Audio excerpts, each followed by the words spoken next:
All right. Welcome to another episode of the Let's Talk Photography podcast. If you're in here right now, give yourself a round of applause. You deserve it. That's right. You deserve it. And I thank you for that. Today, I'm actually going to do the entire stream standing up with this situation. It actually feels good. I've been sitting all day, and guess what? I'm quite tired of my chair. So I'm going to stand up for this entire podcast, if that's all right with you. Boy, oh boy, this week was a little like, how can I say, like pulling teeth from a tiger, looking for really cool stuff to talk about photography this week. It's been really slow in the photography news, you know, unless I'm reading all the wrong blogs and whatnot. Unless like I only saw like Leica video reviews. That's when you know it's a slow time, when the only thing like really popping is some Leica stuff. Some things I'll never have in my hand and nor will I ever pay for. So that's when you know it's a little rough out here. You know, it is what it is. First, let me get a few things out of the way, okay? First is, I do want to let you know I'm on all the socials. You go click the links down below. You go check me out on Facebook, Instagram. I'm on Threads. And guess what? I'm pop locking on TikTok, okay? Well, maybe not pop locking, but I am posting videos on there if you want to go ahead and check me out. I am the most active on Instagram and YouTube. So those are the two of my, you know, if you have any questions or anything, that's where you catch me at. Okay. You know what? This year, honestly, I'm just concentrating on YouTube, and everything else is like secondary or even third dairy or whatever you want to call it. It's just not a priority. YouTube is where I have my passion at, and that's where I find most of my good followers at. Let's see here. I do have some videos out. First is, I hope you guys enjoyed my most recent video where I talk about creative fatigue as a photographer. And that really hit me hard the past couple weeks. One that I explained within the video is one reason is because I have a certain creative goal that I want to provide for all of you out there, mainly on YouTube. And then secondly, I like is like, you know, balancing between output and like content that actually matters, right? And I'm trying to have a life of my own in between all that. And that's where like I just share a little bit of my journey and what I go through, and I'm sure many of you have. So hopefully you dig a little bit of that. I am curious that like, do you guys like I notice I get tons of views on camera reviews, or like product reviews and tutorial stuff, so like behind the scenes on photo shoots and stuff like that. But do you guys like, does it matter if I share more personal in the life of a photographer or content creator? Like if you guys care or not, because I have a lot to share, quite honestly, but I'm not sure if it, you know, if it pertains to you and whether you find it helpful or not. But I feel like I want to make more content about like me, right? And what I mean by me is not like, oh, I'm doing great, but really I'm going through the same thing that most of you are going through, whether it be dealing with the economy, price of gas now, creator block, stuff like that. And I want to be able to let you know that like, hey, no, you're not alone, right? Why in the blue blazes is my video looking like it's going crazy over here? Okay, so bear with me. I see a jittery video. This must be, let me check out my internet here. This is no bueno. Okay. Come on. I'm paying for fiber around here. What kind of joint am I running? It says that I am looking pretty good. What's up with that? It says stream health is excellent. Well, I beg to differ. You know, I beg to differ. Anywho, tomorrow I have another video dropping. You guys might like this. This is a photo editing tutorial where I am, I'm not sure if you saw my live stream about 2 weeks ago where actually, I think it was last week, where I was shooting beauty portraits. Well, now I'm editing those portraits to submit to a magazine, and I go through the process of how I added more dynamic impact to those photos using overlays in Photoshop. So if you're curious about how I've elevated from the before to the after, guess what? I'm going to show you all that. The video will be live tomorrow, so definitely want to subscribe and check it out. So I hope you like that. I would actually love to share more of my photo editing process. I am not a wizard at Photoshop by any stretch of the imagination, but I've learned to do a little with I learned to do a lot with a little, meaning I learn enough, but learn it well, and then apply it my own particular way. If you're ever curious about how I edit my photos, that video will definitely give you a little bit of insight, and I would love to share more of that too, because taking a photo is like a part of the process. Unless you're just like a JPEG shooter and you just post what comes right out of the camera, most of us process these photos.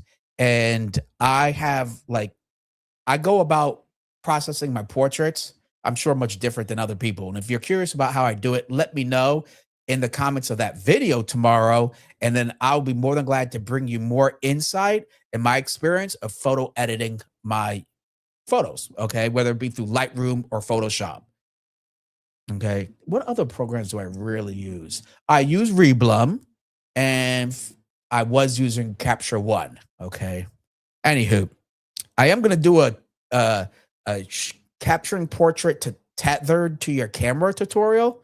I definitely got to do one using Lightroom Classic, because I'm very impressed with how much they've worked on it and improved the reliability shooting tethered. Okay, so I will be doing that. So you definitely want to stay tuned for that. I hope you definitely want to check out that video. I think that would be a dope one. What else is there? Of course, if you're looking to improve your photos quickly and get a good head start, check out my fashion photography Lightroom presets on my website at robertsilverphotography.com. You click the link down in the description if you want to support this channel and buy a package, okay? It's only like, I think, $24.99 for 12 presets. And as many of you know, presets are not a final destination. They're a way to get started, okay? The image that I showed you here started by using the one on the before. This one I've already, the before photo on the left is what I already completed with skin retouching and everything else. And I started off with the vintage preset that I have in that package. Okay. And the after is once I applied overlays to it. All right.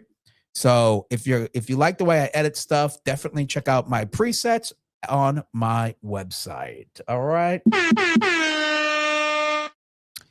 Woo! Goodness gracious, that's a lot for almost 10 minutes. I like to just get all this stuff out the way the first 10 minutes, because guess what? You guys got to come on in, all right? Some of you are just getting notifications that I'm on live, and the first minute, if I go right into it the first minute, most of you miss it. So I might as well talk about the normal boring stuff and get it out the way.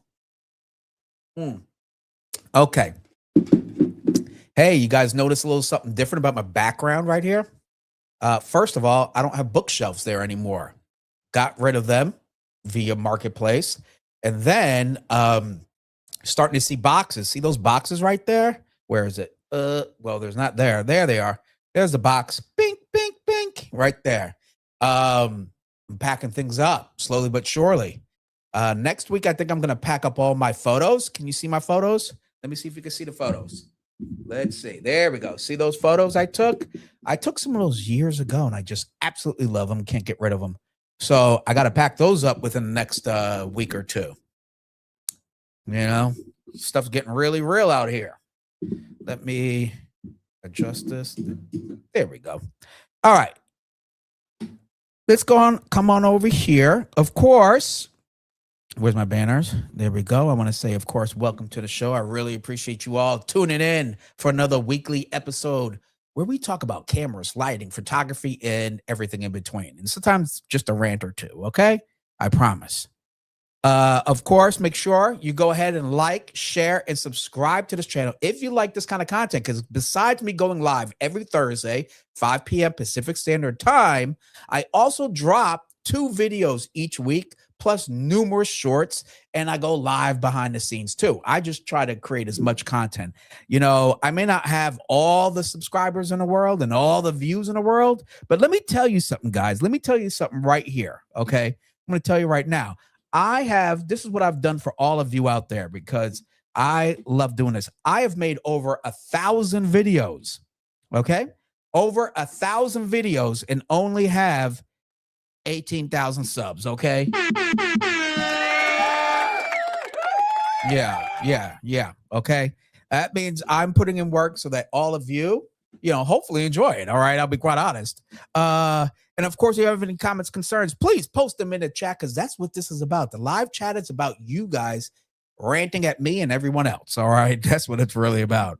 Let's go into the chat here. Oh my goodness. We got thank you, NYC Effects.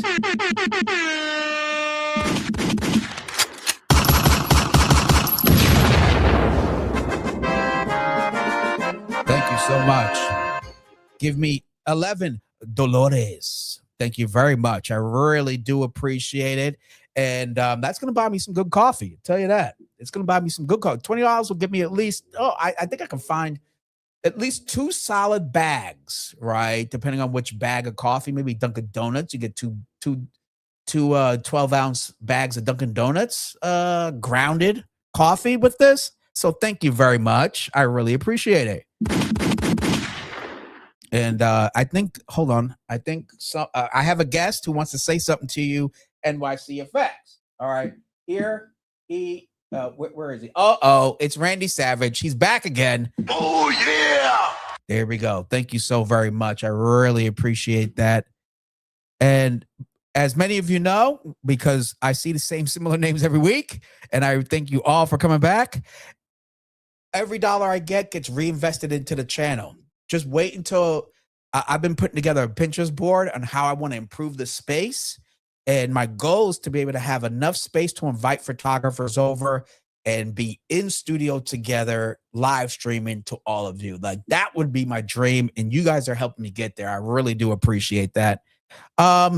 First, King Kruk, good evening, Big Brody. What's up with you, brother? Hold on. I got to get it right now. Okay.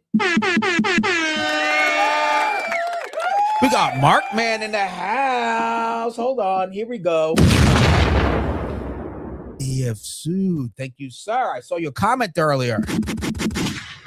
And we got Roy Bigsby in the big house. All right. And we got John Ishii in the house. As always, thank you very much, sir. Okay, boy.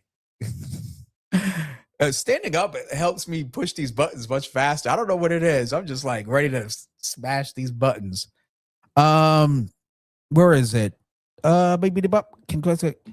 What's the split of your bonus of your business goals between photos and video?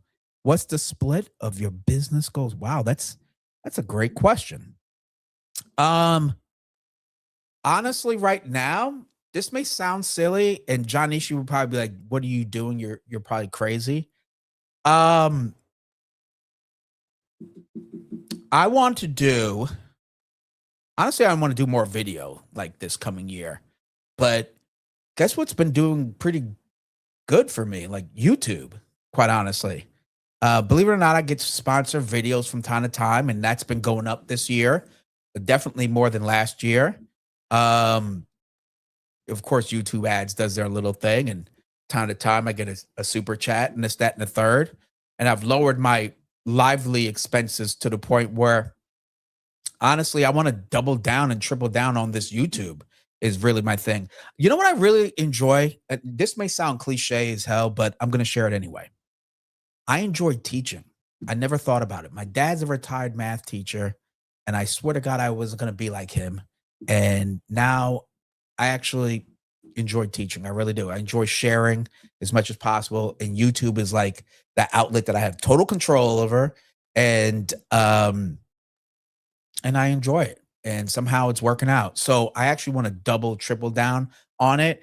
And figure out better ways to not only create better content, but to be to increase my ability to be engaging with all of you. So photos are fun, but really, when I do photo shoots now, this entire year, like I look at my photo shoot and I say, how does it benefit my subscribers and those that would want to watch it?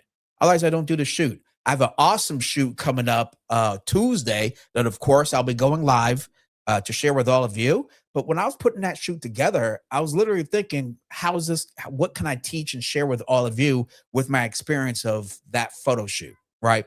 So really that's my goal. My goal is to double down.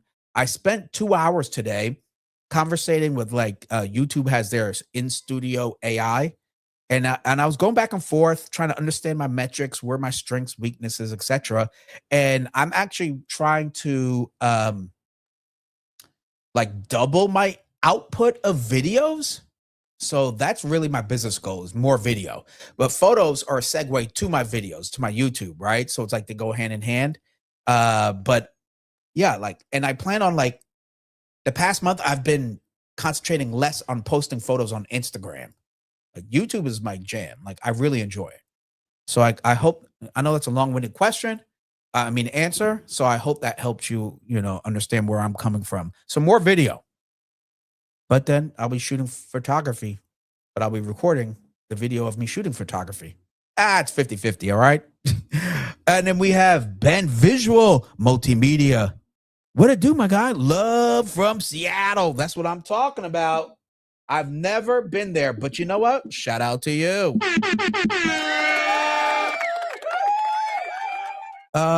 First time here. Background looks great. Thank you very much. I appreciate it. This is a shabby look. It's looking a little depleted right now because, well, I'm packing up to move. So I normally have like a lot of furniture back there, but don't worry. I'm going to improve on it. And hopefully if you subscribe, you'll see the improvement. EFSU says, anything photography related will do. You can even just post videos or non-photography too. Just be Robert, please. Okay, that's what's up. People just like to being part of your journey as a photographer organically. I am so happy to hear that. I really am. Because what's interesting about that is even though like when I posted up that video about fatigue, creative fatigue and burnout, I don't get a lot of views, right? But I get so much the engagement of those kind of videos are crazy. Like people really resonate.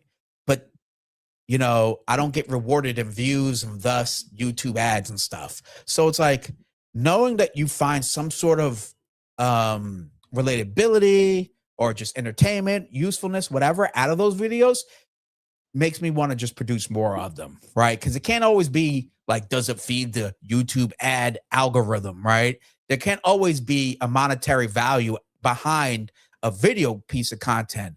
I'm really glad I did share it because the comments that I got from it was, folks understood what time it was and, where I was coming from. And we're all human. We go through it. And a lot of times we go through things that others have too, right? So awesome. Thank you very much, Yivsu. Hey, from Hobart, Indiana. Hey, Cooley, good to see you, my man. Hold on, let me get a there we go. This is what Cooley needs right here. Okay.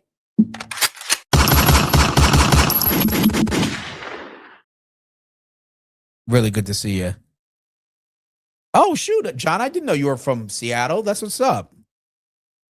I will be your first guest in Michigan. That's what's up, man. That'd be great. I got to build it out. I have like a vision.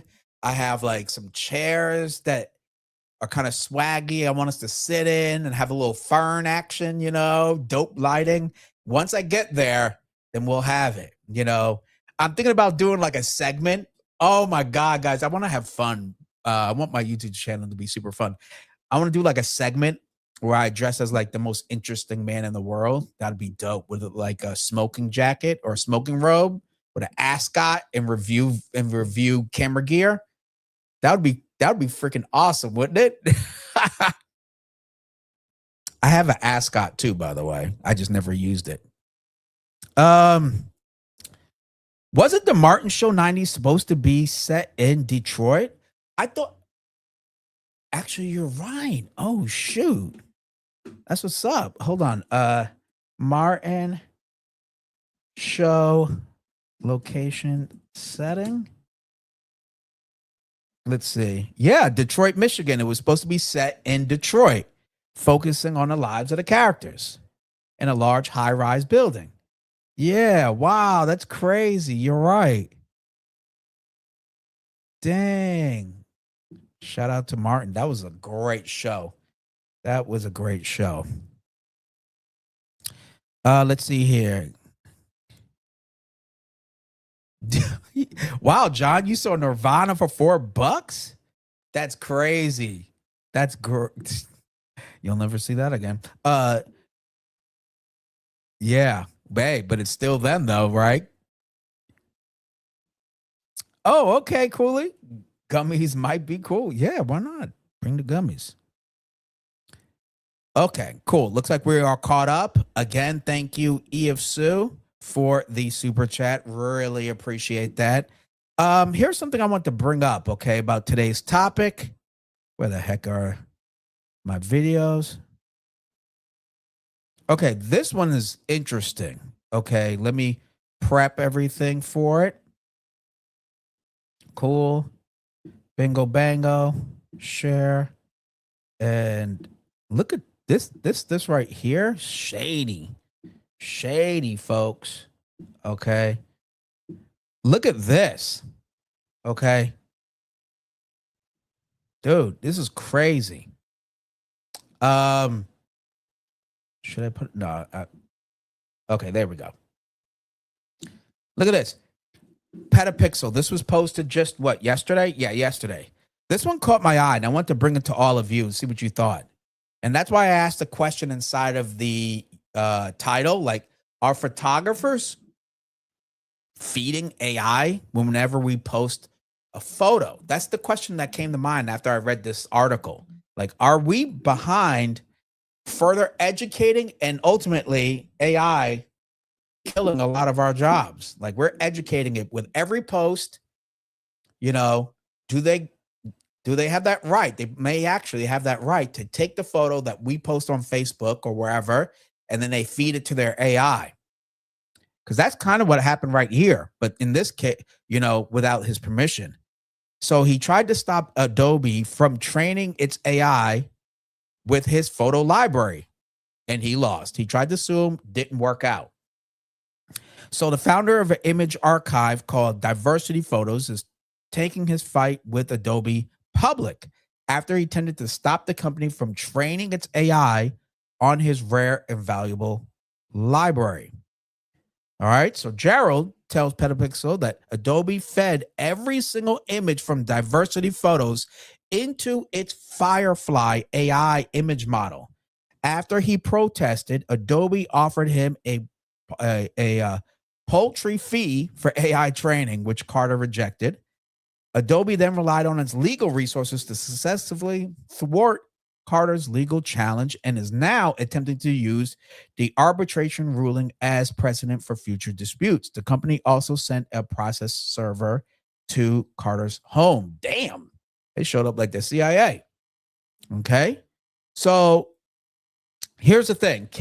Carter spent numerous years creating Diversity Photos, which founded because minority communities have been historically overlooked in stock photography. Absolutely. Type in Black beauty photography and you'll see what I'm talking about. Just go to Pinterest, type in Black beauty photography. It's quite shocking what you get. Okay. Now, Carter says the company invested heavily in recruiting real everyday people and obtained proper consent for their photos. So he got the licensing, probably paid them, and he archived all these photos, stock images of people of color, pretty much, and minorities. Okay. 2016, he made a strong growth partner strong growth and partnered with Adobe. Back then, this was an agreement they had. The deal was a revenue sharing agreement. Okay.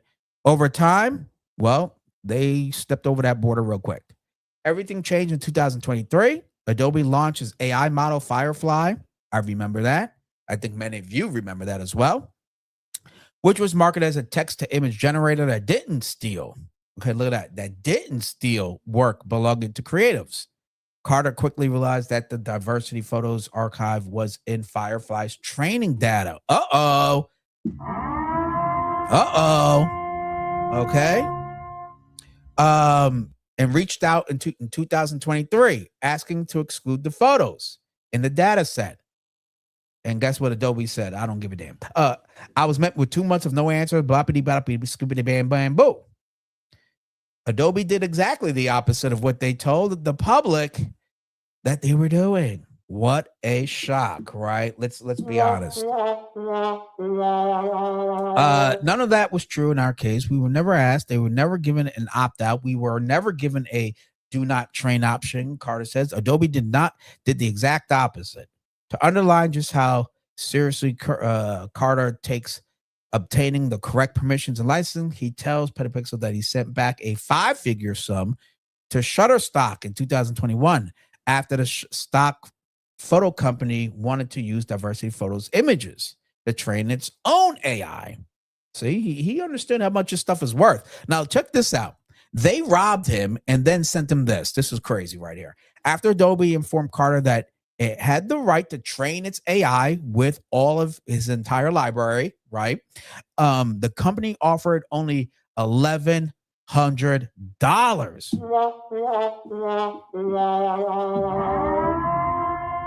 That's crazy. Not compensation, not a licensing fee, a bonus. What a spit in the face. As if they were doing him a favor. Crazy. That was for nearly over 12,000 images used to train its AI model. Okay. And is now monetizing through subscription fees. I didn't accept it. I asked for it to be removed from my account because I did not want it to be perceived that we accepted that value at all. It showed a fundamental disrespect for the value of what we created and the communities we represented. And there we go, right? Let me see what else it says. Of course, Adobe ducked and dodged emails or asking for a response. Adobe's strategy was legit every step, so we had to file a second time to prove we cannot afford arbitration, and Adobe's terms say they will pay if we cannot afford it. But to the reviewed by the arbitrator cost $24,000. Dang. See, they're just trying to make them pay for every legal action and thus, run them out of business. Okay. So that is the moral of the story. Let me go back here. Okay. I want to hear from you guys. What do you think about that? That's why I came up with that question. Made me really think, whenever we make a post on Threads, Twitter, Facebook, Instagram, maybe even, quite honestly, YouTube too, right? Are we contributing to further educating and training AI, which in many cases has disrupted our industry? I mean, let's be honest. Are we part of the problem? Let's see here. Yes, it is a bogus fee. $1,100 is absolutely a slap in the face. Let's be honest. He curated hundreds of thousands. What did he say? What was that number? He said, I don't want to misquote him here. 12,000. What did he say? 12,000 images, which he paid for proper licensing of those from those models to capture their images. He created that library of 12,000 images. And he got $1,100. Let's do some math. Okay. Let's do some math, folks. Okay. Come with me. I'm going to do some math right here. Live. Okay. Where's my live? We'll do it live. Okay. We'll do it live. Fuck it. Do it live. I'll write it and we'll do it live. All right. We're going to do it live. All right. Here we go. All right, 12,000. You say 12,000 image dollars divided by. I just put 1,100 just to round it. 1,100 images. That's about $10. $11 an image.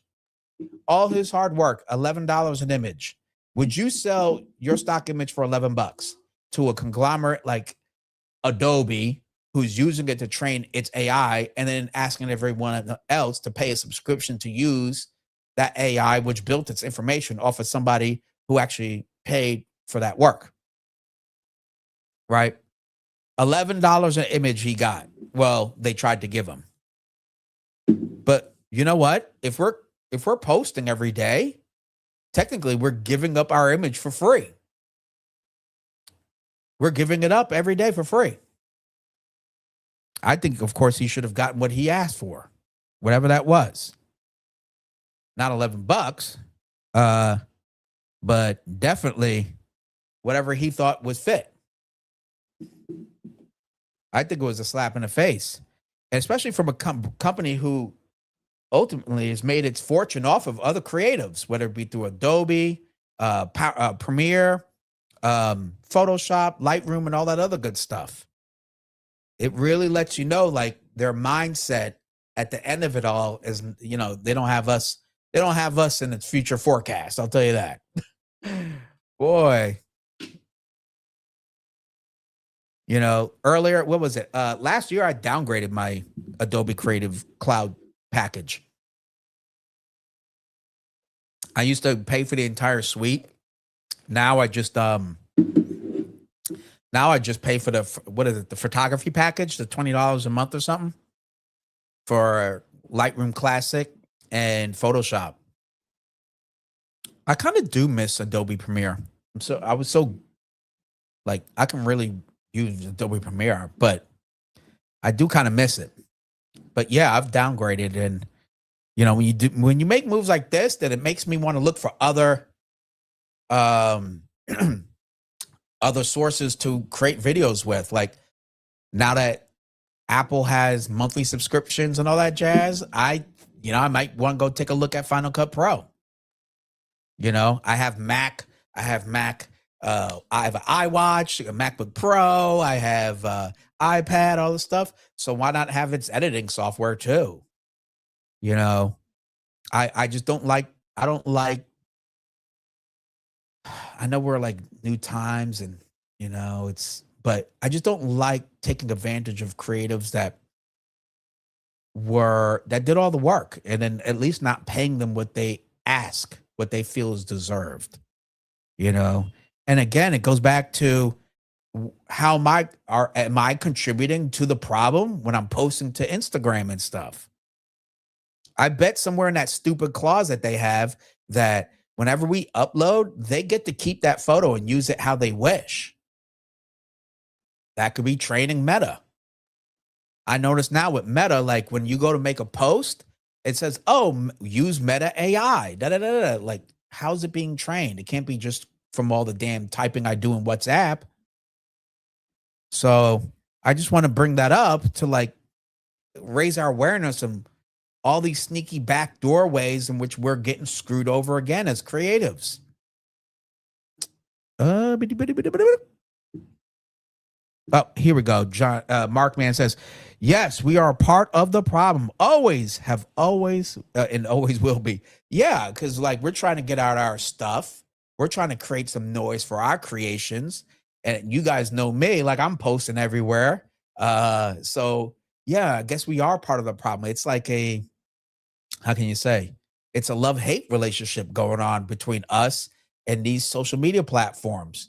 But I think they're doing way more dirt than we could ever comprehend, clearly. When they come out with an AI, whatever it may be, whether it be Grok or Meta AI or whatever, they've been working on that for years way before. So we're just getting hip to it now, but they've been doing the dirt. And that's the thing. I'm wondering what they're planning now that we may see in 2030 or something. Eve Sue said, the problem is whenever we post something in public, it's hard to prevent AI or anyone from using those pics. It's like street photography, but in this particular case, I think his public access came. Yeah, no, you're absolutely right. I really do. You're absolutely right. I agree. It's really hard to prevent it. And again, it's a love-hate. It's like we love social media to promote our stuff, share our stuff, create a community, try to get gigs, stuff like that.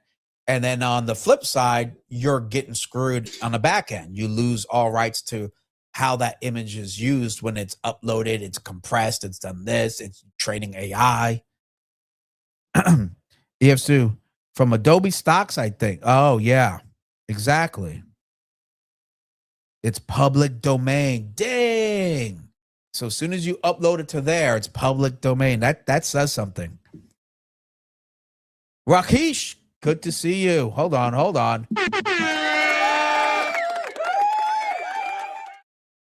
I'm not sure what that. Oh, no, not New York. I am going to Michigan. Okay. I'm heading to Michigan, the Midwest, which is ironic because I wouldn't call it the Midwest, but I learned that the Midwest of America is anything west of the Appalachian Mountains. Okay. So fun fact, I just learned that out my last trip to Michigan. I was like, how is Michigan the Midwest? I can drive to Philadelphia or to Pennsylvania. How's that the Midwest? I thought the Midwest was more like Oklahoma, Nebraska, Colorado, all that stuff, Texas. But there you go. I'll be in the Midwest, the most eastern Midwest. Okay. Next month is going to get real interesting. I'm still contemplating how am I going to still stream live. We may sell the desk that I have. I think we're going to keep this desk that I'm using now. It's just going to get really interesting. I'm going to have more boxes and stuff in the back here. So got to figure that out. It's going to be a lot of madness going on in this place. Bear with me, please. If it starts looking crazy and chaotic, bear with me.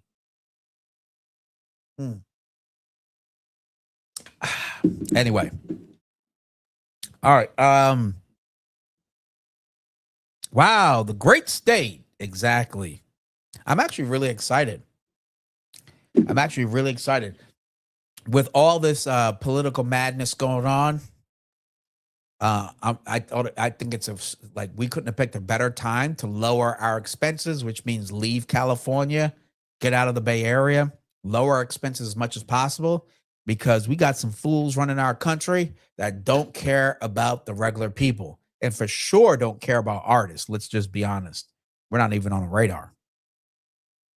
So I just recommend folks, especially if you're a creative and you want to like make some sort of income off of this craft of ours, whether it be through photos or video, minimize your monthly expenses. Like that is the best thing you can do. Minimize, minimize, minimize, and minimize. Okay. You don't need half the that we think we need. Okay. Cameras and lenses, that's a different story. Okay. Do what you do. All right. That's a fact. I can't tell you to stop there. But there's a lot of crap we spend throughout the month we really just don't need. And yeah. And then other thing is smash all your credit cards. Like absolutely tackle them, zero credit, like do that ASAP.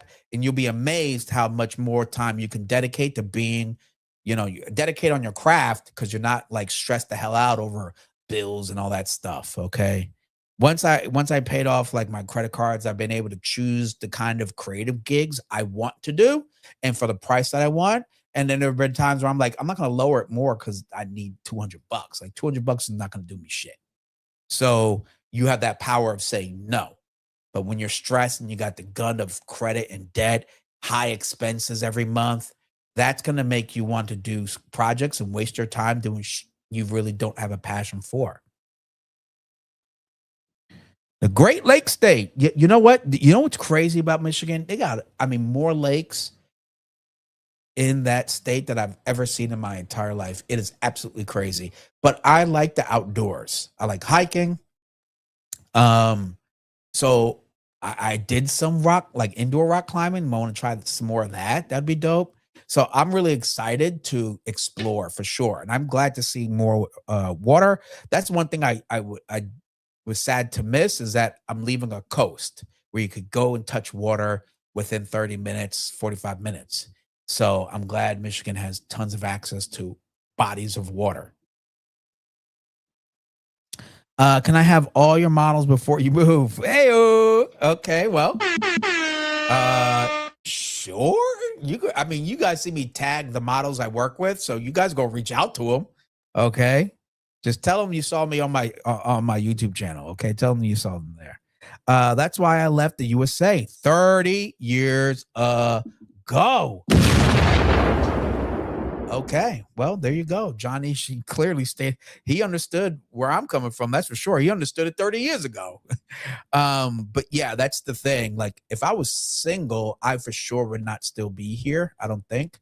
But I have a good person, and we decided to get the hell out of Dodge. Okay, and guess what? I've never been happier. I've never been happier with such a decision, and it still allows me to do what I still want to do. Okay. You got to give a little. If you're expecting to live in a expensive place and to do what you want to do, you better have a magnificent savings account. Okay. I rather choose to give up on this illusion of amazing living here in the Bay Area. What I will miss is the weather. The weather is pretty phenomenal throughout the year, but if that's the only thing, that's pretty sad. Mark Man says camera prices are going to be the same no matter what state you're in, but the price on the taxes will change. Absolutely. Guess what? Here, let's look it up. Let's look it up right now, everybody. Okay. Michigan versus California sales tax. Okay. Oh, dang. Has more okay, so California has a higher sales tax. Okay, with dang. Okay. Can I gosh, I don't know why. All right, so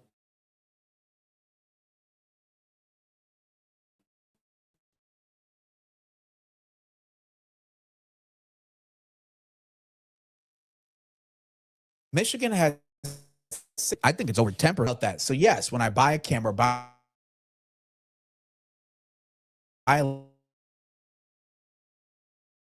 lens, whatever. No, from when I shared on the last podcast, I have 2 lenses that I'm ready to pull the trigger. But wait until I get to Michigan, though. Anywho, so yeah, that off top is a big difference. And the gas, I save on average $1 to $1.50 a gallon, which adds up quick. Because the last time I was there, before all this stupid war thing going on, it was $2.99. I was just there last month or so, $2.99. Okay. I was filling it up every time. I filled it up just because I said fill it up. I was filling it up anytime. I enjoyed the price being so low. I poured some in a cup and took it home. All right. Get your fishing on all year round. I'm not a big fisher, because I don't eat meat. I'm a vegetarian, so I don't eat the fish. But respect to those who do. But I want to, you know what I want to do more of? I want to actually try camping more. Hiking, long distance hiking, like rucksacking it, and camping. I want to give it a shot. Roy says, I moved to Australia for the sunshine, but stayed for the coffee. Hello. I love that. That is, hold on. Here we go. Yeah. That's right. For the coffee. The coffee must be amazing then, Roy. Yeah, you would tell me all about it. Mark said, I don't worry about gas. Electric, baby. Uh-oh. That's what's up. Okay, let's go here. Let's talk about this next thing, okay? Share this one. We got another thing we got to talk about, folks. We got another. There we go. Cool. All right, check it out. Here is the next topic. All right. Now, this isn't an article, it's just someone's video, but it brought up some great points. Okay. Quite odd and likely fake rumor about Lumix engineers being forced to deliver 12K video for the S1H Mark II. Now, I watched the entire video, solid video by this dude right here. And they talked about really the financial pressures that Panasonic or Lumix has in order to deliver some dang good cameras. I think Lumix only shares like maybe 3% of the entire market. And oh wait, hold on. John, what the heck? Yo, are you kidding me? Gas in Malaysia is $1.92 a gallon? Oh my God.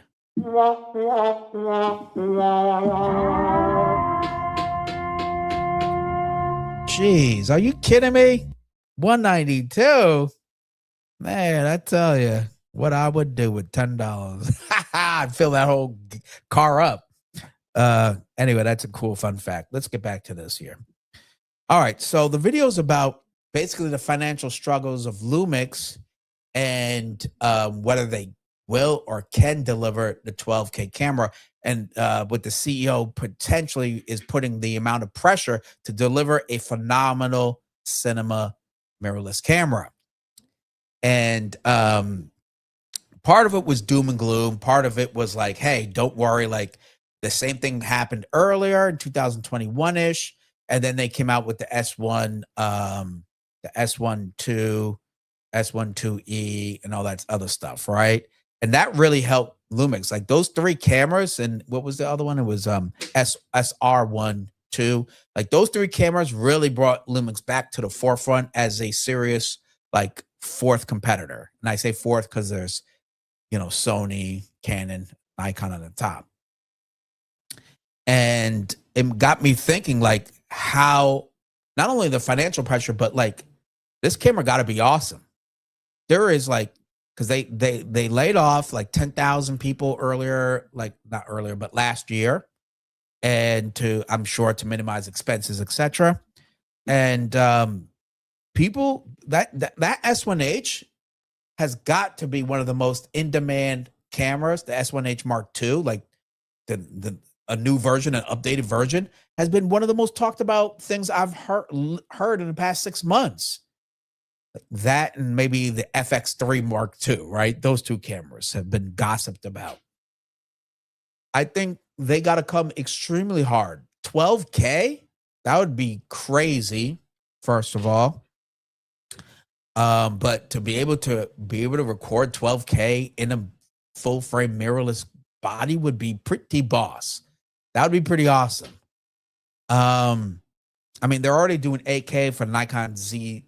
Was it the Z8, Z9, and then they could do 8K in the S1R2, do the 8K.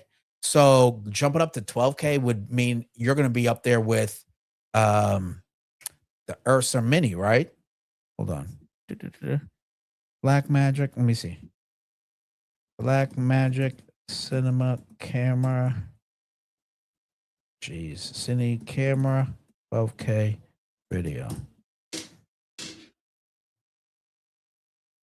Oh, of course, the Pixis 12K. And then Ursa Cine. Yeah, okay, I was right. LF. So you could do that. So it really puts it up there. That means those cameras like 5K and up, that would put it that and the S1H, the first version was 4,000. Now you could get it for half the price, obviously being almost 7 years old. And if it did 12K, 4K, 120, zero crop, magnificent, low light, damn it, give us false colors internally, which I'm sure they will. What else would they have to do to make this thing amazing? A mini XLR jack would be kind of cool. A full one would be phenomenal, but at least a mini. Basically like a Pixis, like the Pixis, but with it'll have better stabilization and face detect autofocus. Gotta have that. That would be phenomenal for a solo shooter, being able to shoot 12K. RA log already installed, not paying extra for it. Full HDMI, you know, built it. What is it? Unlimited recording for up to 6K would be dope. That would be boss, right? I want to be able to do 12-bit internally, so it's got to have the ProRes HQ for sure. B-RAW internally for sure. That would be fire if you could choose between B-RAW and ProRes without using an external monitor or external recorder like a SSD drive. That would be a boss move. That would be you do 12-bit internal, unlimited recording, 6K. I already said the autofocus with a dual slot CF Express. Ooh, that'd be boss too. Either way, I cannot wait for this camera. It's got to come out. I think it's going to be this is the one thing he said in that video, by the way.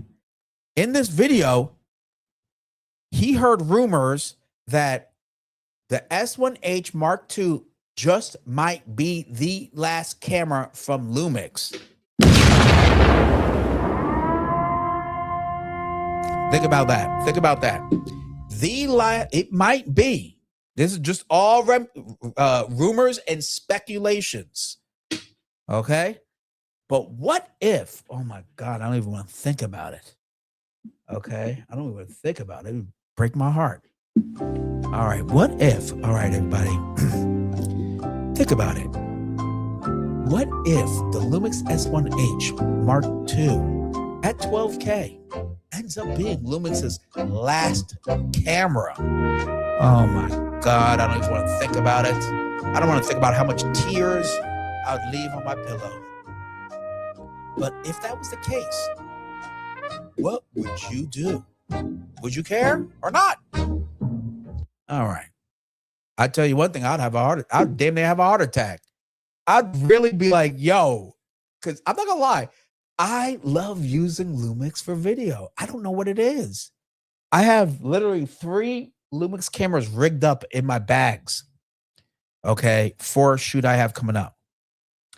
I would have a heart attack mentally. Okay, not physically. It's just a camera company. And they certainly ain't gonna do nothing for me. But I will have to say I enjoy their gear. I enjoy their cameras. Right? Boy, if that ends up being their last one, that would be a heartbreak for sure. That would send a signal, a shot across the bow to the entire industry, especially filmmaking, that like times are tough. Times are tough. And remember, Panasonic is like Lumix. It's like Sony, excuse me. They're a conglomerate. Like they do business in way other things that actually make them money. I almost think that Lumix is like a lost leader at this point for them. So again, if they didn't that S1 Mark II, S1R Mark II, and the S1 like those, excuse me, those cameras with the tariffs and everything, I think it just kept them going. I think it kept them going. Which is sad because, again, I think they give you the most feature-rich video camera for their price, bar none. And a second would be Nikon. Nikon just stuffs tons of crap in their camera too, which I appreciate. But let's be honest, Lumix has world-leading image stabilization. I don't know how the hell they do it. Their colors are so easy to work with and to match. And you get the ability of shooting ProRes and B-RAW. Okay? And if you're a videographer, a lot of you suckers out there love using DaVinci. So when you're with a Lumix, You don't necessarily need to go and buy a Blackmagic camera to have files that will work fantastic inside of DaVinci. So it would be sad for sure. Anywho, that's just a rumor. These are all speculation. Hold on, let me go back to it. I'm so sorry. This is all speculation and rumor, but it just brought up a lot of questions. You know, I want to see 12K. I honestly do. For the S1H, like, would I need 12K in the Z8 Mark II? Absolutely not. Absolutely not. But in a Lumix S1H Mark II, I would love it. I would love it, and I would pay $5,500 for that camera. I said it right there. Mark my words. All right, hold on. Can't even get to my buttons. I would, because if it provides the cinematic value of like a Pixis 12K, which is $5,500 because of the stupid tariffs, $5,500, but have amazing stabilization, amazing autofocus, and give me, like I said, B-RAW, ProRes, dual CF Express Type B, and all the accoutrements and exposure features, and a mini XLR jack built in, which they won't do because they want to sell their adapters. But anywho, I would gladly get it. I would gladly get it. But that's just me. I'm a fanboy, clearly. Okay, let's bring back to all of you. All right. I feel like anyway, I'm not gonna say the person who I feel like on YouTube. Some of you guys might not like him. Let's see here. Gas. Yes, I see Johnny. She's spending $2 on gas. Boy, oh boy. Okay, Roy. Panasonic seems to either make amazing gear or failures. And you know what's so weird is that actually is a great point. They do make amazing stuff when they make it. And when they miss the mark, they miss the mark. Unfortunately, a Sony or a Canon can miss the mark and not be hurt as much. They'll feel it a lot more than those bigger companies, right? Talking about Panasonic. And AAYM5NX says EVA 2. I'm not sure what that is, but if it's AI, okay, it sounds like an AI name or something. Roy says Luminatics. Yes, I'm a Lumix addict. Yes, indeed, absolutely. I don't know what it is. I just like their stuff. I know how to use it. I know how to get to this. Man, I just know. I just really know it inside and out, and it's very consistent. Whether you buy one of their camera and grab another, it's very consistent. I like that. I like that a lot. And guess what, everybody? Hey, let me just drop this real quick. Did I do that? Okay. Yes, you're absolutely right, Eve Sue. It's simply great value that produces great video. That's what Lumix does. And they have this app, everybody, right here, called Lumix Flow. Lumix Flow. Okay. Lumix Flow. Look what this app does. I was playing with it yesterday. I updated my Lumix cameras, and look what this thing does. Okay, let me turn this like that. You got one where you can make storyboard. I'm like, okay, that's cool, whatever. You could turn your phone into an external monitor using USB-C connection, plug it right into the USB-C port of your Lumix camera, and it becomes an external monitor. And then I tested the external monitor through Wi-Fi. It worked awesome yesterday.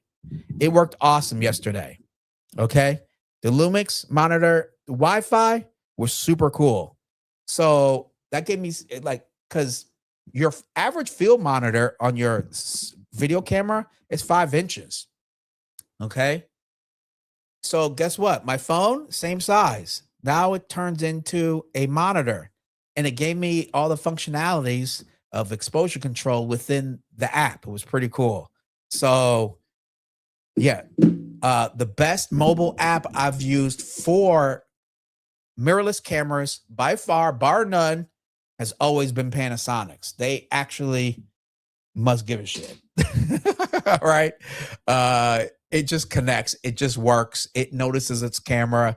It's like, maybe 30 seconds, and you're in there like swimwear. Once you pair up your camera, I turn on the camera, it automatically connects. It's so great.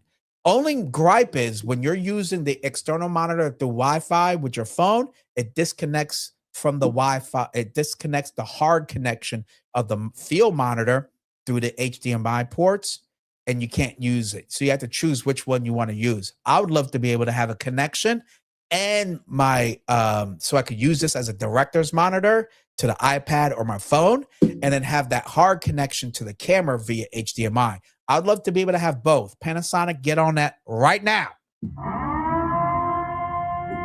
I want to be able to use both. That would be dope. And if I don't know how to use it, then well, somebody help me out. But it is a very cool app. Their app actually is really, really good. Yeah, Roy, you're so right. Leica seems to trust Lumix Electronics 100%. Like Leica is like they have their own branding and everything else and signature stuff, but trust and believe it, it's Lumix like internals, guaranteed. Okay. Before there was ever an L-mount alliance, they were aligned. They were the first alliance. Leica, that's why it's called Leica L-mount.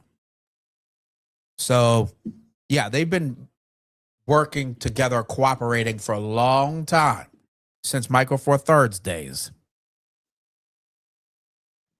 Why not the Z8 II?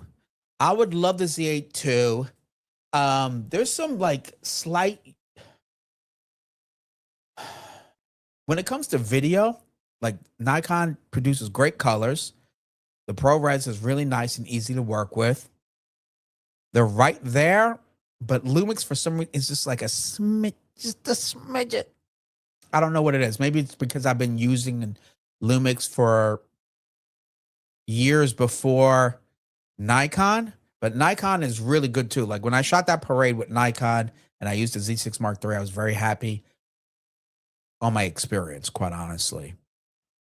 I wish I could use a dummy battery inside the EL15 dummy battery. I'd love to do that versus using the power delivery through the USB-C port. I think that's a great workaround, but that's so annoying. But let's see what the Z8 II comes out. Maybe I'll eat my words. I have no problem doing that. Trying to figure out why one and not the other. I know it is very hard. It is very hard to me. I mean, I've used both so many times for photos and video. But like I mentioned in that, what was it, last week, in that short reel I posted, I was like, I just love when I got to take still images. There's just something about that Nikon I just can't get over. I just know I'm about to capture some winners using a Nikon. I could shoot photos with Lumix all day, and I'm sure I'll be just as happy. But there's something about it. And that's kind of how I feel with video when it comes to Lumix. I don't know why that is. I'm crazy. Beep, beep, beep.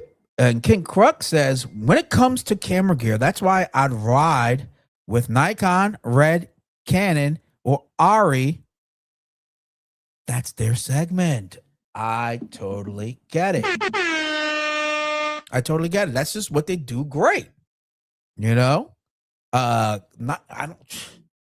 don't care what anybody says. No one's ever looked at like that really is honest. Looked at an image from Nikon and was like, what is this bull crap? You know, like ever. They're just great at still. I don't know what it is. I love the color. And I love how much I can push and pull the colors from Nikon raw images. It is what it is. But I'm just so stuck with Panasonic when it comes to video. But ironically, I'm streaming with a Z6 Mark III right now. And I've been doing that for at least 6 months now. And here we are. Okay. You know what? For streaming in my YouTube videos, the Nikon kills it. Okay, folks. So don't think I'm throwing shade on Nikon video at all. Okay. Un contraire, mon frere. Okay. Johnny, she says, Panasonic makes great rice cookers. Well, there you go. That's what I'm saying. Like their money comes from so many sources. I could almost bet my bottom dollar Lumix can't be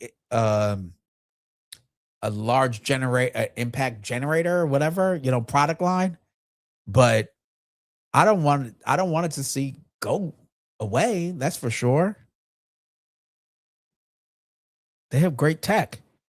The last Lumix camera might mean they might go into cinema cameras. Like, oh, that's actually a great point. Yeah, maybe due to the popularity of the S1 II and the other two cameras, SR12, or S1 II, whatever the heck. The point is that huge positive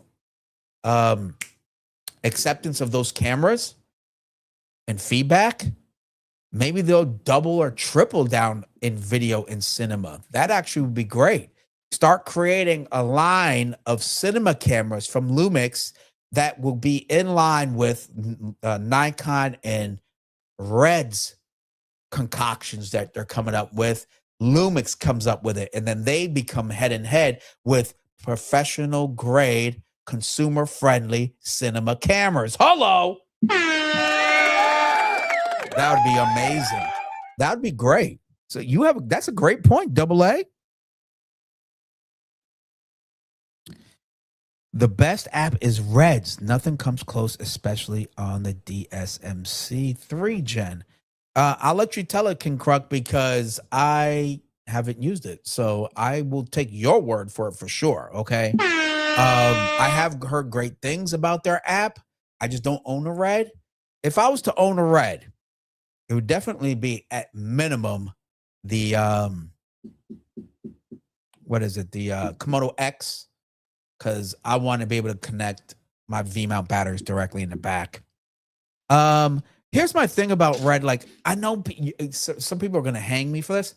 I just got to have stabilization, like my stabilization. And I am used to having phase detect autofocus. So like those two things. I know many people are like, who cares? It's a Red. I get it. But there's something about having great in-body stabilization and having phase detect autofocus. As a solo shooter for most of my filming or whatever I'm doing, those two features really are nice to have. It's hard to go back. But I do like that XE, the XE Red, whatever it is. What is it called? The Raptor, V Raptor, whatever.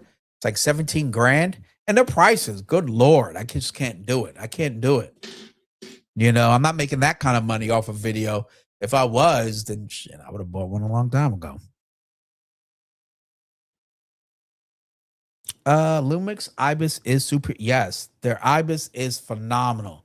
I don't care what camera you're using. The industry standard, what we measure all IBIS to is Lumix every time. It's phenomenal.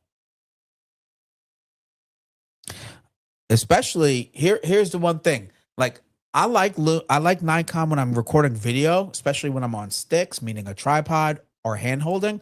But when you start moving, that's when I notice the difference between that and Lumix stabilization. That's where I notice the difference. If you're trying to do like your little ninja walk with your Lumix and stuff, it's like built for it. And there is a big difference. Just being honest. Let me see here. JS says Nikon for photos, Lumix for video. And that's kind of where I'm at. I love Nikon for photos. And if I need to shoot video, like I'm streaming right now with the Z6 III, I'm good to go. I can totally trust the system. It does great. But when I need run and gun and all that stuff, there's something like it's just a great tool. All right, it is what it is. JS comes back. Z6 III is a monster. Why would he sell it? I for sure would never sell it. Absolutely not. This is a camera I know I would regret selling. Okay, there's got to be something absolutely phenomenal for me to want to sell the Z6 Mark III. Only thing that remotely comes close is the ZR, just because it has basically the same sensor, and a lot of internals are the same. So therefore, Like the ZR is the only thing that's remotely close to it, but I would do the Z6 Mark III because you could do fantastic still images and still produce high quality video with ProRes. Mark, man, what you hold on now, brother? I'm surprised you didn't buy the S1 II and sell your Z6 Mark III. Oh my goodness, what? Oh, come on, man. Oh, stop it. Are you kidding me? I would. Oh my goodness. What I would do is, let me look at your comment again. I thought about the S1 II for sure, but here's my thing. By the time I get an S1 II, the S1H II might come out or something where I'm like, dang, I should have just bought that. The S1 II looks like an absolute beast of a camera, but if I'm spending 3,000 plus on it, I'll just wait for the S1H Mark II. I'm going to just be patient. The camera I want will come out. That's why I haven't done the Pixis. Honestly, the Pixis to me was a phenomenal camera. Actually, the S1 II would be better because I think you get ARRI log. Yeah, you get a lot more better stuff. And say, oh, you get false colors, right? So yeah, I'd probably get the S1 II over the Pixis. But I would never sell the Z6 III to get that. I would sell the Z6 III to get another Nikon, if anything. Shoot. But I'm not going to do it to get a Panasonic. So is it? Oh yeah. Yeah, no, you're absolutely right, Mark, man. The S1 II is a monster, and so is Z6 III. They're both great cameras. I mean, feature wise, the S1 II has features galore. Are you kidding me? Yeah, the only reason why I'm not even looking at it per se is because I swear this year I'm going to hear something about the S1H II. I don't want to spend $3,200 and then find out a week later, because that's the way my luck goes. The S1H II is announced. Okay, and then I'm looking around, looking silly. All right, because that's what happened to me when I bought the RS3 Pro DJI gimbal. I bought it, and I swear to God, within a month later, the 4 comes out. Okay, actually, more like this in my face. That's what happened when I bought that RS3 Pro. And guess what happened when I bought the Hero? I bought the GoPro. I bought the GoPro 12, the Hero 12, and literally a month later, the next one comes out. So I'm like, you know what? When all these Lumix cameras came out, and then like, I don't know, a few months later, I'm like, you know, maybe I should take a look. This camera is starting to look really, really nice. The specs, form factor, everything with the S1 II. And then I started to hear some stupid rumors about the S1H. Then I heard some more of S1H2. And then I heard more and I heard more and I heard more. And I said, gosh, what if that thing comes out? God, I don't want to pay for the S1 II, 3,200, then try to resell it for like 25, 2,700. I'm just going to wait until that S1H2 comes out, and I'll be done for another 5 years. Hello. So that's my game plan. I'm betting on that. Okay, I'm betting on it. See how it works. In fairness, they say the S1 II has less noise, open gate, and more. It does. It does. Okay. And the slow motion features are awesome. Stabilization is great. It's a great camera. Okay. It's a great camera.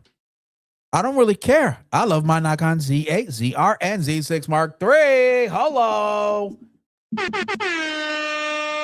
I don't blame you. Hey, man, let me know how that ZR is working for you, though. I like the form factor. That form factor of the ZR is very attractive. It really is. Okay. I'm not going to lie. I eyeballed it. And for $2,000, looks very interesting, to tell you the truth. I like that. It's very rig-friendly form factor. Have you tried the Nikkor 3512S? You know, John, I have not. I have not. Okay, shame on me. I have not. Here's one reason why I haven't tried the Nikkor version of that. First of all, they haven't sent me one. Hello. That's reason number one.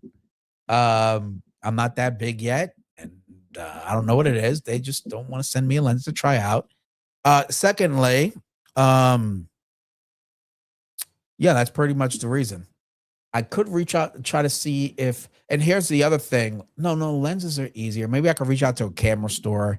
Maybe they'll let me borrow. Maybe Adorama. Maybe Adorama and B&H. Maybe they will let me, borrow it. But I think even still, I may need a bigger channel for that. But I'd love to get my hands on one. I personally, as much as I would love it, don't desperately need a 35-1.2 personally. The 85 would be more up my alley for portraits.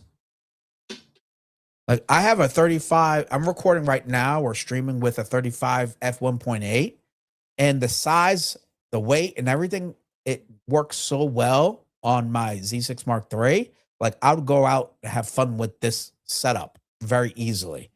The 35-1.2 is very large, like pause.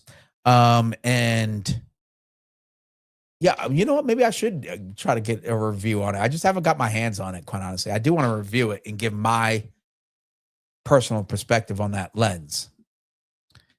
Well, I know I'll create some magic with it. I'll tell you that. F1.2, shoot. Yes, S1 II for video, exactly, would be a beast. But the Z6 III has faster sensor readout. Great for faster movement. That is true. I generally don't record a lot of video with fast moving things. Excuse me. So if I was doing sports or something like that, I could definitely see the advantage. A lot of my stuff is narrative work and stuff like that, documentaries and stuff. With all the quirks, I find myself still using a ZR, maybe because it's new. I just find reasons to test out R3D NE and practice video over my Z6 III. Well, I mean, that alone, that Kodak is pretty awesome. The form factor is looks really fun to just want to get out and shoot some video. Kind of like honestly, I grabbed the Z6 III a lot when I want to shoot videos just because it's a nicer form factor over the Z8. So I'm sure it's double, you could double down on that reasoning for the ZR. How did you like that data consumption with the R3D NE files? I'm curious. I bet it ate up your cards really easily. Markman, I just only get frustrated in shooting photos with the ZR. Yeah, I would never get the ZR for photos. Like, honestly, it just can do photos, but it's not built for that life. Right? Let's be honest. The Z6 Mark III, like I mentioned in my comparison video, if you want a true hybrid, the Z6 Mark III is just a much better form factor and package for shooting both photos and video. Just because the ZR can do videos, I wouldn't recommend it to shoot videos with it. That's just me. Try it, Robert. It's insane. Okay. All right. Now you got me. John. All right. I'm going to try to do some hunting, see who I can grab it from. Right. Because clearly I don't want to buy it just to try it out. I don't need that lens per se in my repertoire. I'd love to have it though. That's for sure. Roy, 50 and 85, 1.2 for portraits, 85 and Plena for headshots. There you go. I couldn't agree more. I got the 135, not a Plena. 85. I'm looking at the Viltrox 85 1.4 because it's smaller. It's a 77 millimeter filter thread. And my 50, you guys all know I love the Nikkor 50 f1.2 lens. I can do entire shoots just with that one lens. I love it. I don't think I'll ever sell that lens unless they found a way to make it smaller and lighter. Such a great lens. I'm debating on getting cine lenses or just finish my lineup for Nikon's 1.8 lenses and use that for photos and video. Um, I honestly think, quite honestly, you might be good at just going with the 1.8s. I'm going to show you why.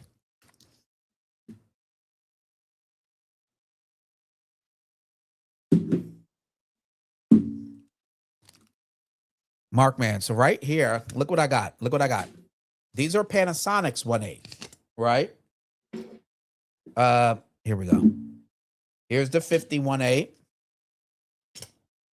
that I got when I bought the Lumix S5 Mark II X. Came with the 50-1.8. I love that for video and cinema stuff, like you're putting on a rig, they're all the same size, right? It's all the same size. 1.8 is plenty enough low light performance, beautiful depth of field. I'm shooting 1.8 right now with a 35 mil. You guys said you like the way my little setup works. Boom, this is it.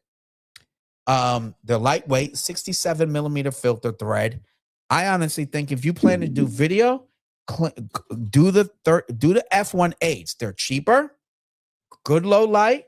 Hold on, with that low light, talking about low light, let me turn up this light a little bit.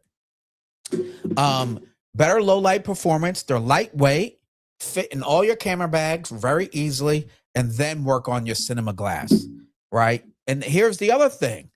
They're autofocus. Come on. Where's my sound effect? Hello. Autofocus. Okay. You can't get over that convenience. Can't get over it. Then start building on the cine lenses. Because some of the cine lenses, and you folks know I got some, they're manual. And manual's fun, it's cool, it's sexy, but sometimes manual just gets in the way. I'm not gonna lie. Sometimes you just want to frame your shot and record it. Boom. And that's what these F8 autofocus lenses allows you to do, Mark, man.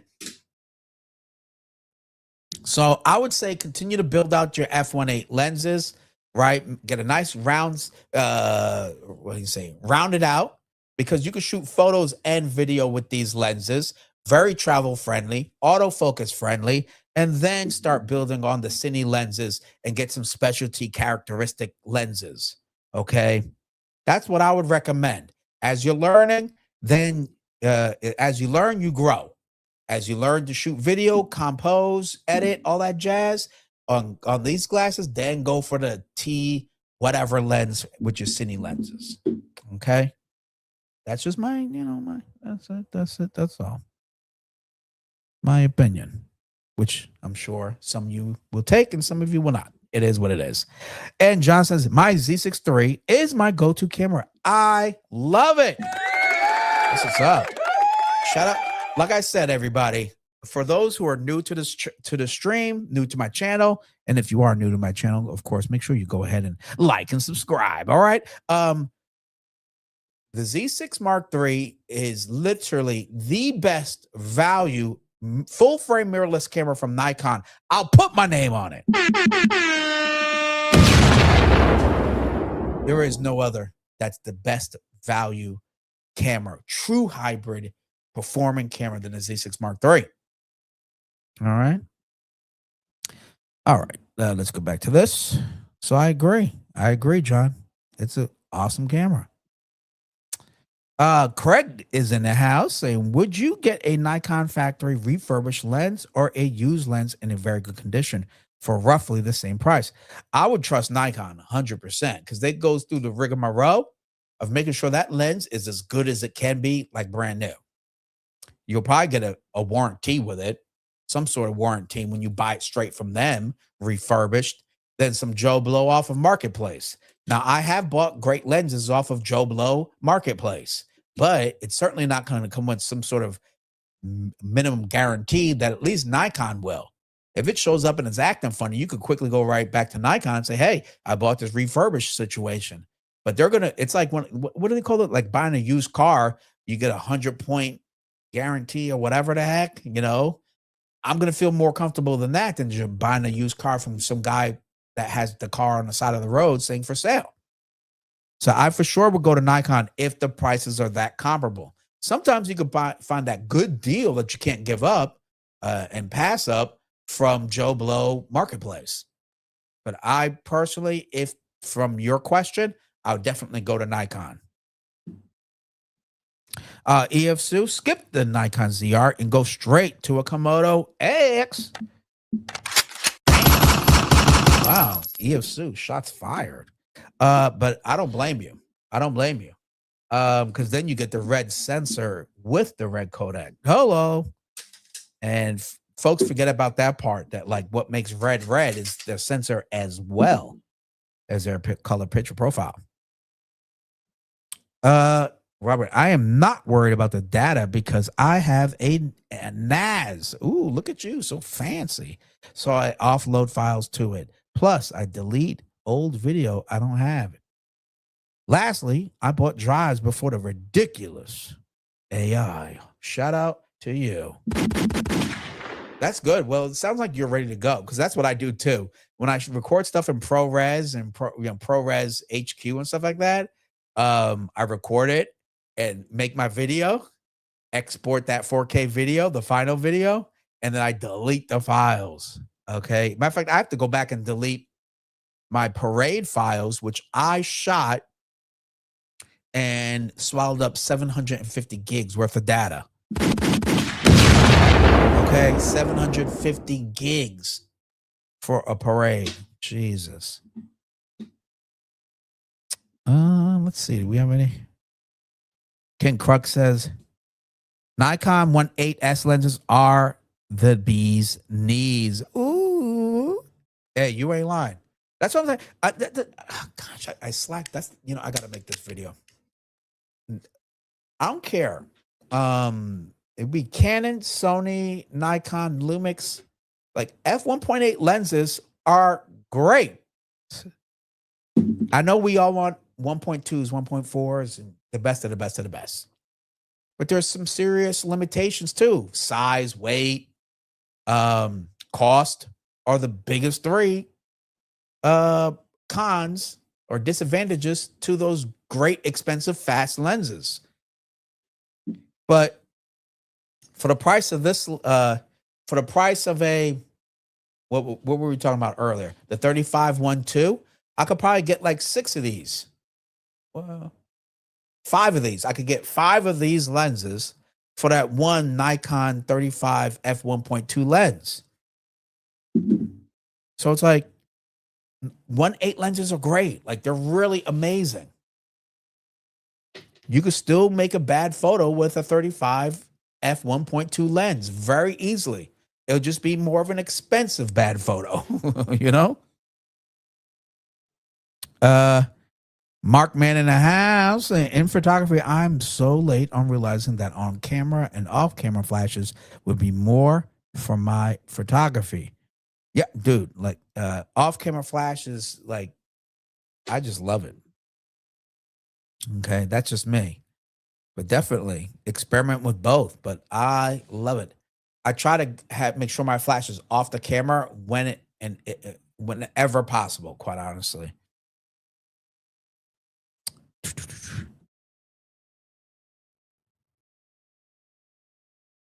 Oh, okay. I see your guys' comments. It says, I hope the next Z8, Z9 have the Z6 III EVF and the ZR 4-inch screen. I do too. I don't know how likely that would be. Gosh. Because the way they did the Z8 and the Z9 for currently is that basically the Z8 is just a smaller form factor than the Z9 and not as reliable with heat dispersion, but ultimately the same camera. So maybe the Z8 might have it. I wouldn't hold my breath. I think for sure that professional grade ZR, whatever that is, that truly bridges the Z mount or mirrorless cameras with the red, whatever that is, will for sure have it. I think so. I think so. Because Blackmagic gave us what, a 5-inch screen? on the side of their Pixis cameras. So I think once they really get that camera that combines the two systems, they'll have it there. I think the ZR is just that perfect introductory to Red camera, because most of Nikon users have been still photographers for decades. The ZR is like, hey, let me welcome you to video, kind of a camera. That's why I didn't jump on it so fast, because I recognized when I looked at the specs, ultimately, if you have the Z6 Mark III, there's no reason to give it up for the ZR, in my opinion. Craig, oh my goodness. Wait, look at my, oh boy, I'm getting close to the end, folks. I might have to skedaddle soon. Craig says, makes sense. Thanks. 2470 Mark I refurb, 90-day warranty is over. Yeah, there you go. There you go. I would do Nikon. You at least get that 90-day warranty, which is definitely 90 days more than Joe Blow Marketplace gives. And Nikon is going to, knock on it, dust it up, clean any internal dust that might be in there, give you everything you need for it to be as close to brand new. So I think that's a great choice. Okay. From Nikon refurb sale. That's what's up. Go for it, man. If you got it, brother, get it. Okay. Mark, man, you have to get a drone. I was gifted the DJI Mini 5 Pro. So fun and amazing. Yes, you're right. You know what? I think having a drone in Michigan is going to be way much friendlier place to have it than here in California. In the Bay Area, you get warnings every time you lift that thing off. They don't let you fire it up and fly it here. You can't be in that park, this park, this park, that park, his park. It's just crazy, the regulations here. I think in Michigan, there's a lot more parks and open space where I can get away with it a lot more for sure. Okay. So hold your thought. Hold your thought. Trust me, I have a drone. I have an old one, but I got one and it works just fine.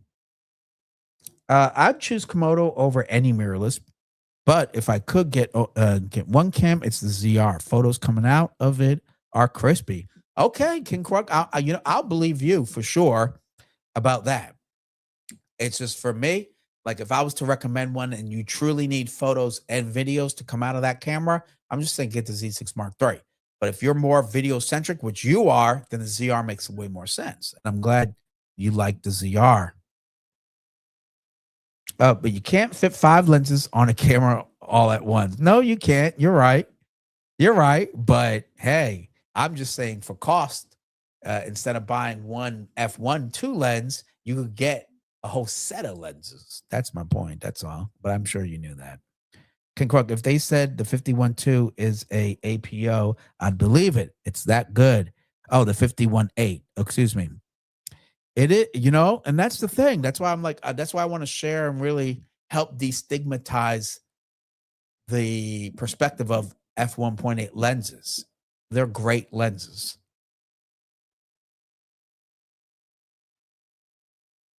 Oh, what are your favorite ND filters? Right now, I'm using the, hold on. Freewell. I'm using Freewell's magnetic filters. They're great. I love them. Honestly, I'm reviewing them. I'm taking a little bit too long for this review, but I can honestly say the Freewell magnetic 2.0 filters have not left my camera bag for photos and video, mainly video. I love the magnetic. Once you go magnetic, like, dude, your whole life changes, because to just snap them on and snap them right off, you save so much time in your workflow versus screwing them. So for me, Freewell magnetic 2.0s have been doing great, and you don't get serious vignetting on the corners. I've noticed you get that a lot more when you're using a variable ND, and yeah, much better control with the ND filters that you have to actually put on one by one. Basically non-variable. All right, guys, I'm getting delirious out here. What is that? I think Nikon ZR just a product to justify the price of Red.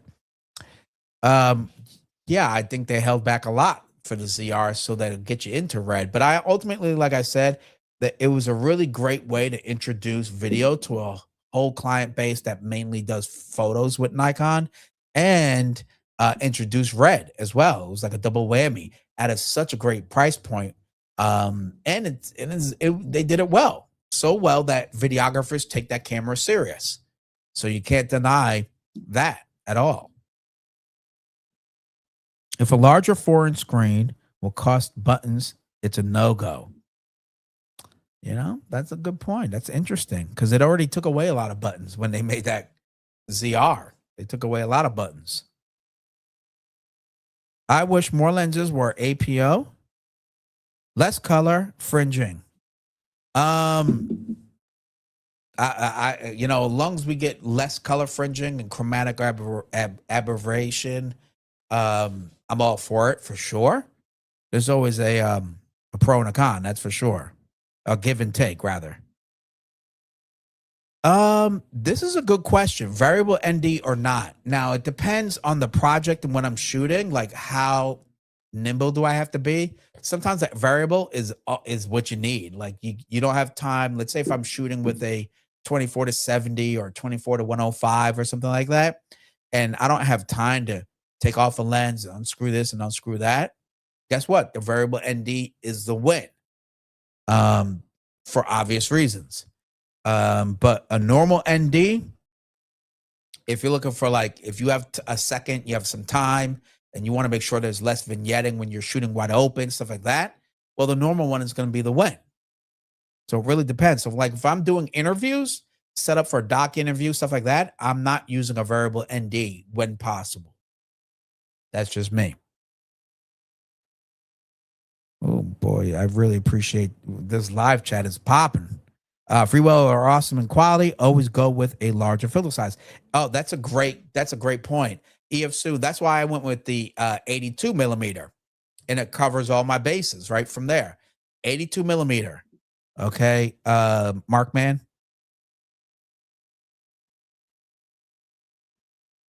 Rob, what light set are you going with? Aperture C80, Nanlux, Evoke I50C. Well, you know, honestly, you almost can't go wrong with either one. Both of those brands are phenomenal for consistent lighting. I may lean toward the Aperture, but you said the Evoke, Nanlux Evoke. Hold on. But that's almost twice as much power. Nanlux.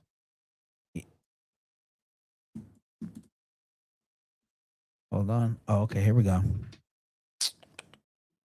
All right, I'm opening it up now. I'm looking online. Damn.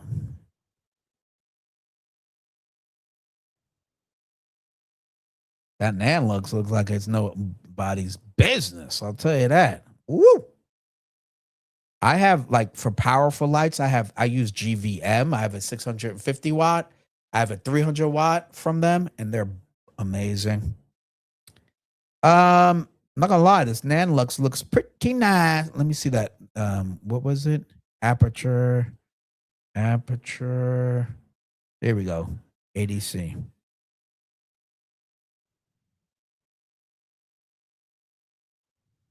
Okay, let me go back to that other one. Well, it looks like, oh wow, that's a $300 difference or so, $200 difference. That's some money right there. Here's the other thing. How do you plan on using it? Are you planning on using it when they're in the daytime a lot, etc.? I'm always going to go with one with the higher power if I financially can. Okay, this one says it's not giving me, I'm guessing it's 150 watt, but it's just not saying it. Let me go to specs.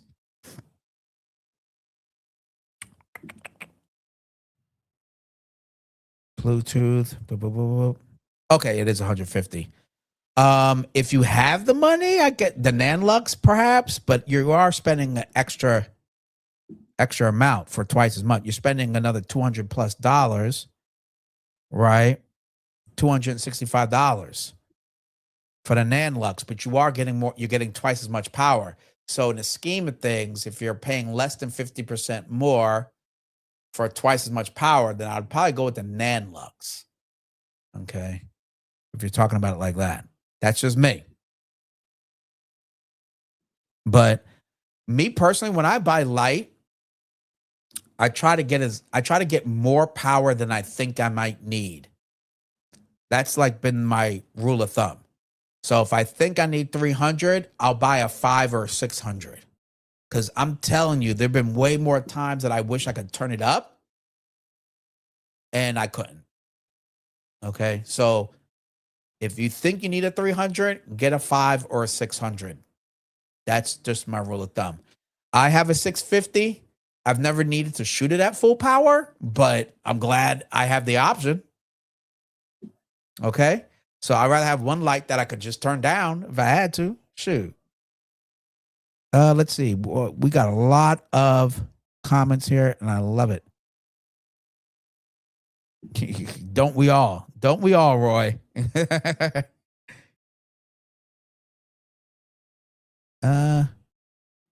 What's this?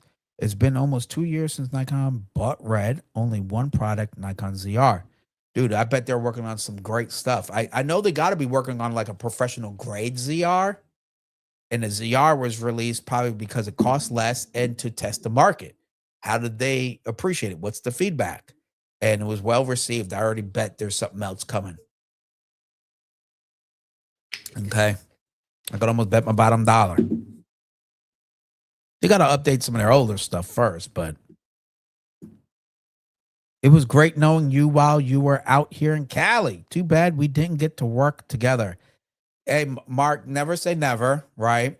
And it was great. It was good to see you a few times when I was at the Mike's Camera Store in Sacramento. That was awesome. And I'm right here, man. You know how to get at me every Thursday here at Let's Talk Photography. So, with all that said, everybody, yeah, apertures are expensive, but the color accuracy is what you're paying for. But Nanluxes are great too. Okay. Most LEDs are good for video. You're absolutely right, Roy. But what I would do, like I said earlier, buy more power than you think you may need. That's my thing. Buy more power. It's like when people buy their first camera, I'm like, okay, yeah, price does matter, but where do you want to go with that camera? And then buy for a camera that has some features you may not understand yet, but you'll grow into it. And that's the same thing with the light. Like, I've been burnt more times by having a light that's not as powerful as I may need, but I've never been burnt by a light that can produce more power, and I only needed 15% of it. That's just the way it is. Kid Krug, you're absolutely welcome, brother.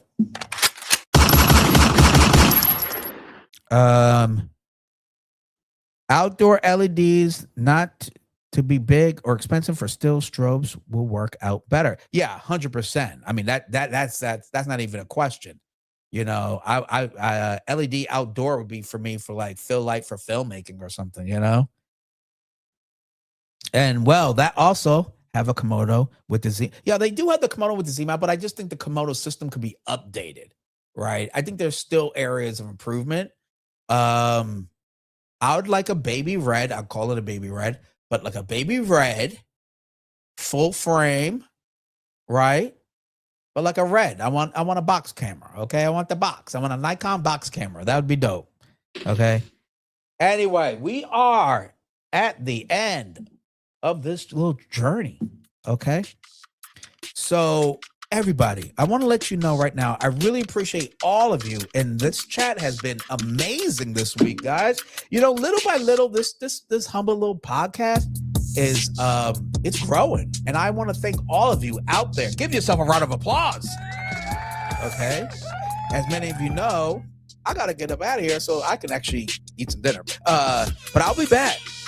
In the meantime, in between times, please make sure you go ahead, like, and subscribe to this channel. Please. It really does help out.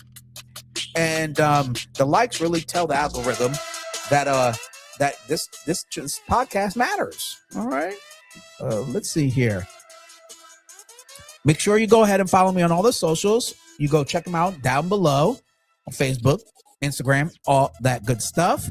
And remember, tomorrow I'm dropping a video a photo editing video on how I creatively use overlays to further enhance my portraits in Photoshop. All right. So make sure you check that out tomorrow.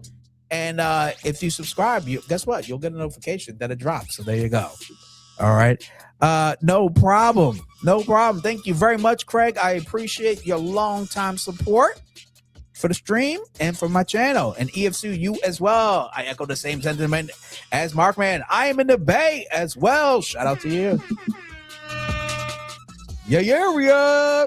Okay. I always have a little special space for the Bay, but a guy's got to go. You know, no one to hold him, no one to phone him.